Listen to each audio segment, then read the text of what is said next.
Hi, my name's Emma Sandel, and here is the next part of my conversation with the beautiful choreographer Alice Topp. Now, I think this part of my conversation is really relevant to anyone out there who wants to be a creator of any kind, be that choreographer, an artist, a writer, anything, because Alice is discussing the vulnerability of being an artist, of putting your work, your vision out there into the world for critique. And also what happens once you've created one work and you then generate expectations of subsequent work. I'm a very sensitive person, so again, that fear of failing initially, I took that risk because creating my first piece, because it was an opportunity presented to me, and I'd had a lot of little things leading up to that I'd had to look outside what I thought my life was going to look, rehabilitating, thinking I might not dance again, and then getting into the company in a different way with dance education, and then dancing again. And, I don't know if I'd had that path, would I have put my hand up and gone, yeah, I'm going to take a risk, and it might be terrible, and I might get, I might fall and fail, and I might get criticized, and do I have a tough enough exterior to sort of climb back up from that? Or can it be water off a duck's back?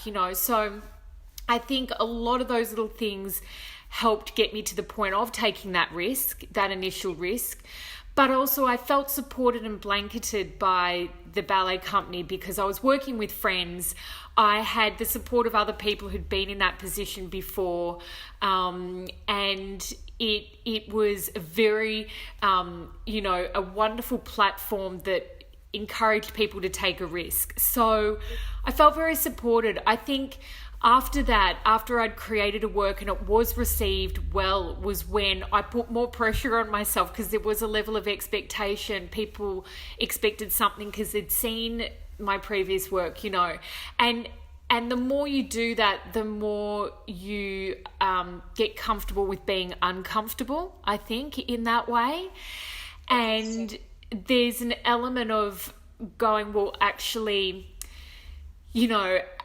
I'm creating this work, this is up here and it's in here, and then sharing that with the dancers and your collaborators, your designers and composers, and if everyone shares in that vision and you're all in that together and everyone believes as strongly as you do about saying that, sharing that story, or telling that tale, whatever you're sharing, those exchanging those ideas, then I think regardless of the outcome, that journey is so fulfilling and rewarding that it doesn't matter in the end. And I think someone said something to me once, or I read it somewhere, that you can create a piece, curate it and tailor it in a way that you think that's what people want to see, and you create what you think people want to see, or they like that about your work, I better put that in, or I better do this. And